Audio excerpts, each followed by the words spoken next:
All right, so welcome back to a twin flame path. Yeah, so what's going on, I would say, hey, a lot, right?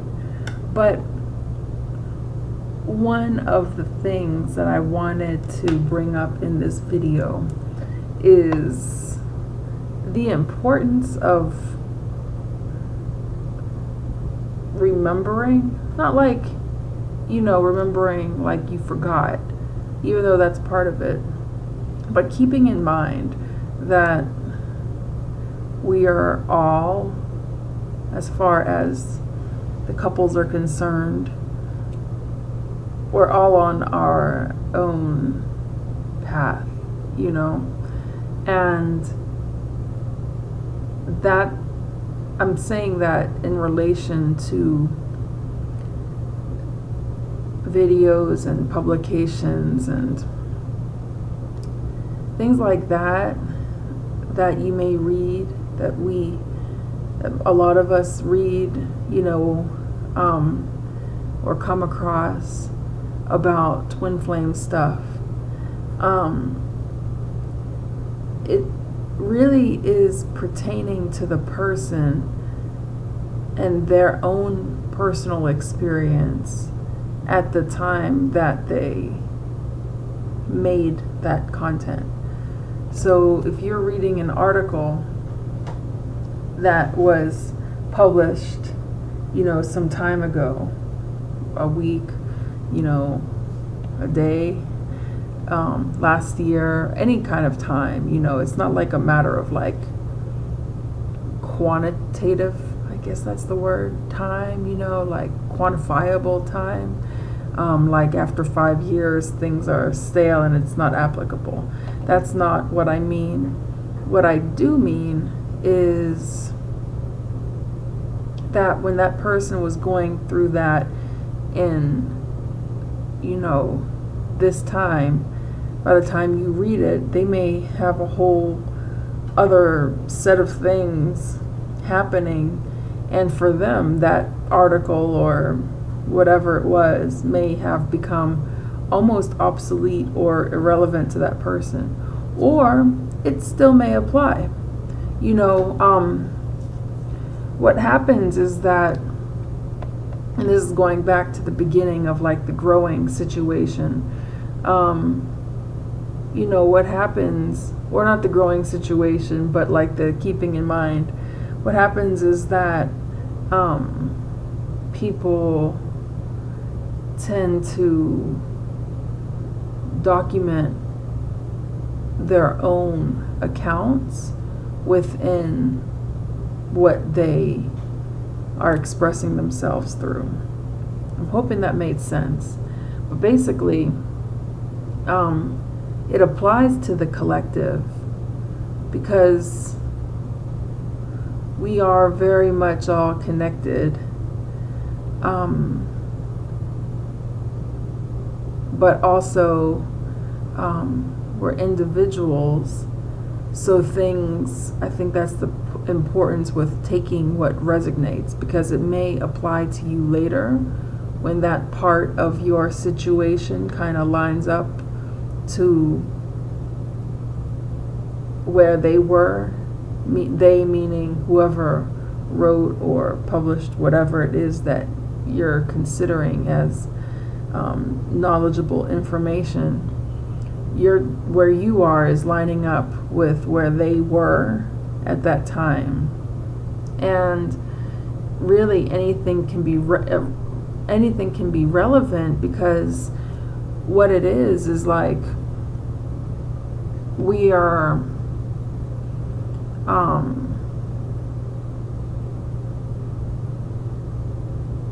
I guess all experiencing different things that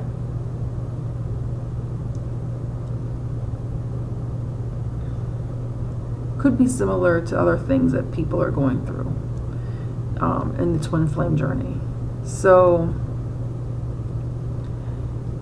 articulating these things is challenging.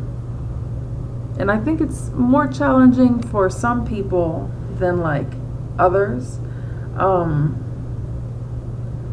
I don't know where I fall on that spectrum, but I've noticed that the way that some people articulate things is way more helpful for me than others.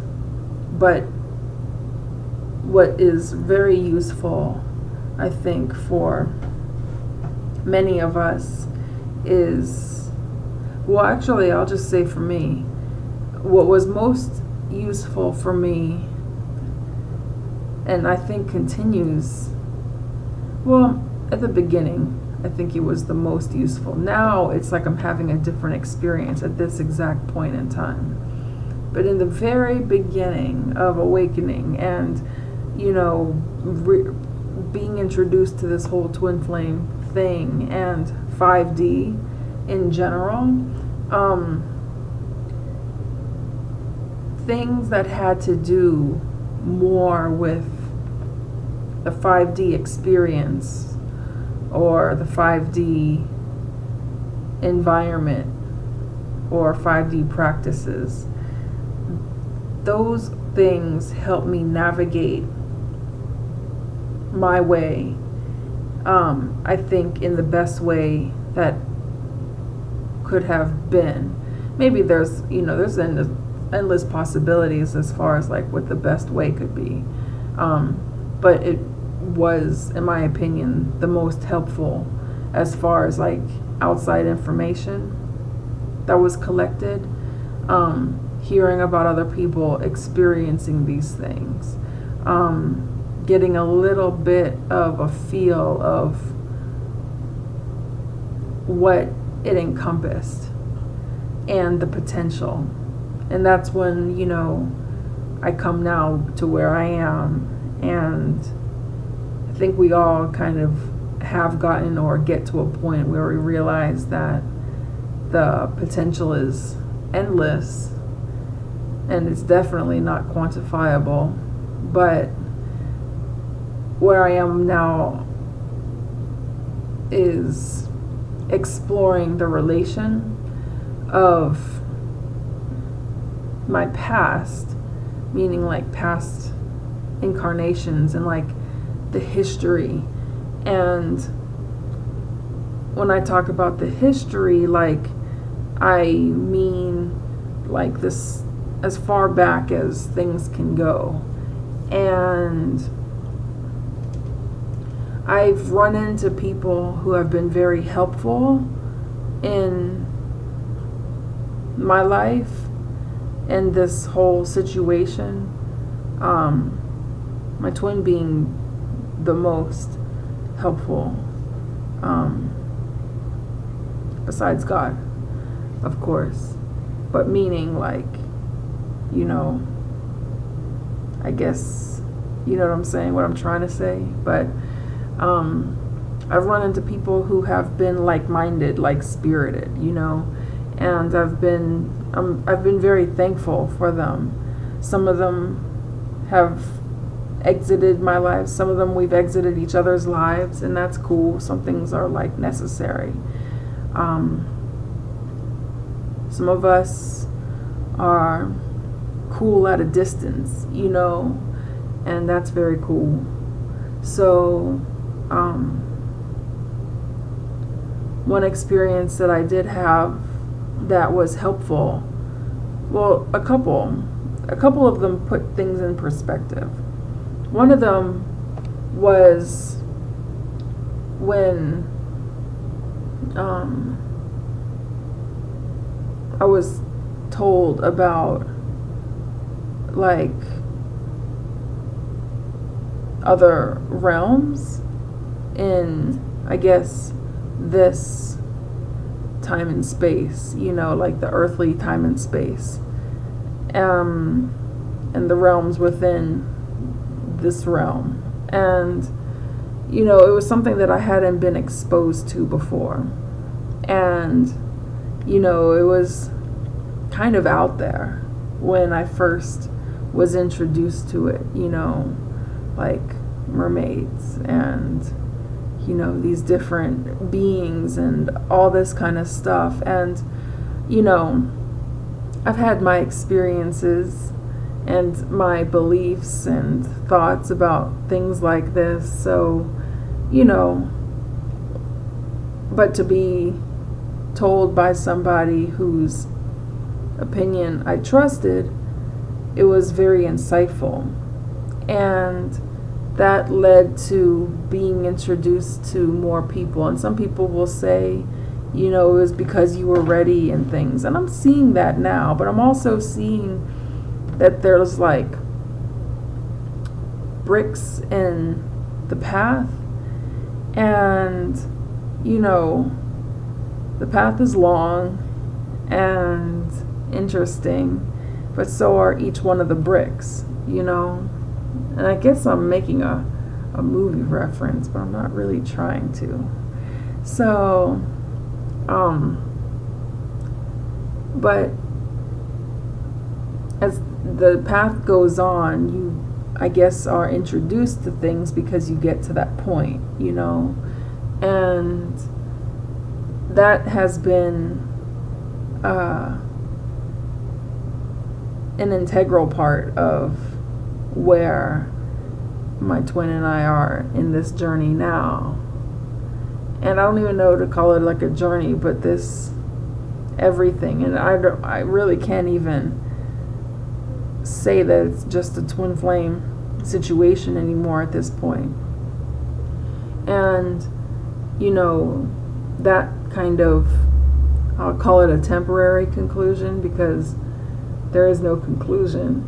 But what has helped me get there from that other situation, what came after that other situation about being introduced to another person's experiences, that led to being able to understand others who have had these experiences in ways that I was not able to understand before. It broadened my perspective, but then I was also led to, and I've mentioned it before, having a past life regression. And that was a very cool experience. I've had my memories of things, and most of them were in current times, relatively current times, like different parts of history, I guess, world history, U.S. history, North American history,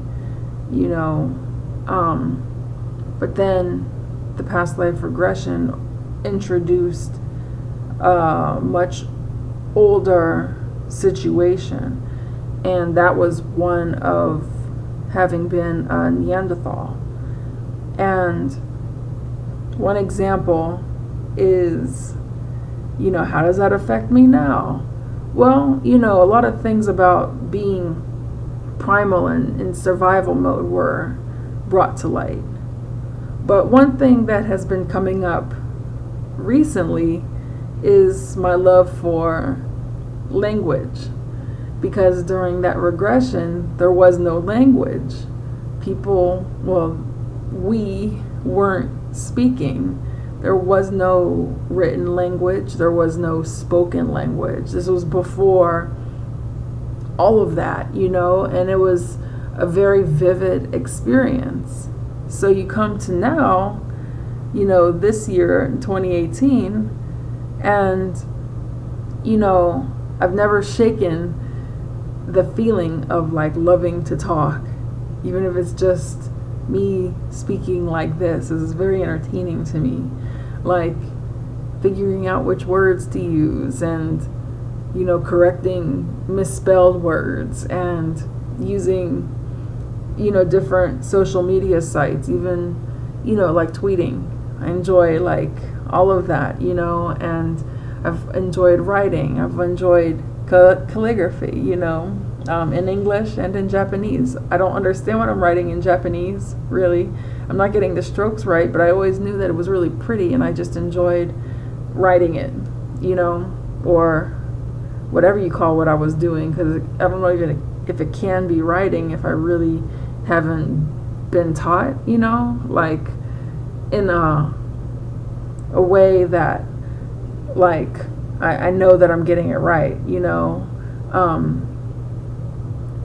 I've been instructed to practice, and through practice, but I don't know if I can say that I'm writing, I can't, not yet, but I'd like to in the future. But I think that's like, I'm a little not well versed enough to be able to use that privileged word. So, because that kind of thing is a privilege. And so back to what I was saying, like topography and all that language. Way different people use different words in the world and different languages in different countries and dialects and all that. It's just always been something I've enjoyed, and what's been coming to me lately is like, this is why. Like, you were introduced to a part of your history where there wasn't any, and now you have that kind of collide. And I was told that the realizations from this kind of experience, from the past life regression, which I'm very thankful for, can be the aftermath, or the after results can go on for months or even years. I'm thinking years, because stuff, like I said before, it's not like the semi-permanent ending, or like the temporary conclusion. Like, there is no like end, so with this, I can see how it completely blends into other things and other experiences that I've had with past lives and stuff. They come out in different ways as well, but this one was the most vivid, and I think it's because it's like that. It's like right on the bridge between, like, from what I understand as being like then and now, like, because this is like a culture of, this is like pre-Homo sapien, so what turned into Homo sapien type activities and experiences, are differentiated from those of the Neanderthal. Neanderthal was carving stuff and surviving in little groups and, playing with fire, creating some fire, and that's what is written in like Wikipedia and stuff. But my memory is different than that. It's the same, like, that seems like later. What I remember experiencing was before the flame. So, and that was cool, it explained a lot, So that is where, that's like like I said, this is a small example of how these two things can kind of like, not collide, but like show itself through, like, I like to talk, I like to listen, I like to pick over things, and I like to text, I'm not texting anybody, but what I mean is like tweet is kind of like a text, send that out. It's really fun, and I like seeing all little characters together. So I think my belief is that's where it stems from. So that's just an example, and I encourage everyone to nurture the curiosity. And another place that has come up right now is like the spiritual realm, like the afterlife, thinking about how things are affected here on this side by those who are there on that side. And that's a very interesting realization and consideration. You know, you have to start with the consideration, even be introduced to it. And sometimes, you know, you never know where the delivery of these things is going to come from. But I will say that handling things in the most loving way that you can helps facilitate the progress of the process. So I think that's going to be the name of this video, the progress of the process. So it's fun. On that note, I will see you next time, and take care in the meanwhile. Bye.